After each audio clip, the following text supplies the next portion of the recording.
মই জানিব পাৰিছোঁ যে গুৱাহাটীৰ লতাশিল থানাত মোৰ বিৰুদ্ধে ৰাষ্ট্ৰদ্ৰোহৰ অভিযোগেৰে এখন FIR প্ৰস্তুত কৰা হৈছে।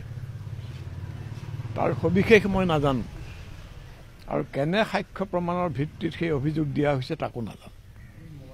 শুনা মতে নাগৰিকত্ব আইন সংশোধন বিৰোধী মঞ্চ আৰু বাম গণতান্ত্ৰিক মৰ্চাৰ যুটীয়া উদ্যোগত আহুত 7 ডিচেম্বৰৰ জনসভা এখনত অসমক স্বাধীন কৰাৰ দাবী তোলা বুলি মোৰ বিৰুদ্ধে অভিযোগ অনা হৈছে।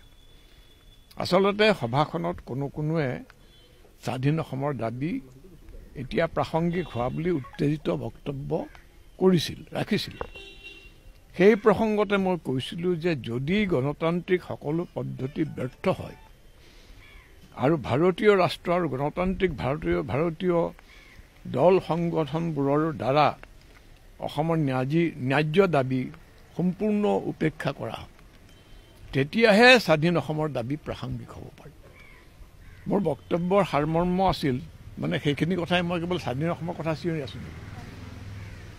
3বাৰ উঠিছোঁ এটা কথা ক'বলৈ।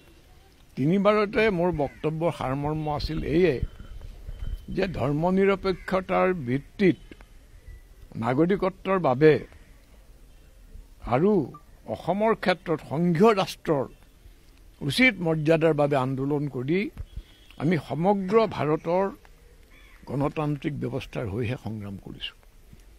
ভাৰতীয় সংবিধানৰ মূলাধাৰ ৰক্ষাৰ বাবে আমি সংগ্ৰাম কৰিছোঁ। ধন্যবাদ।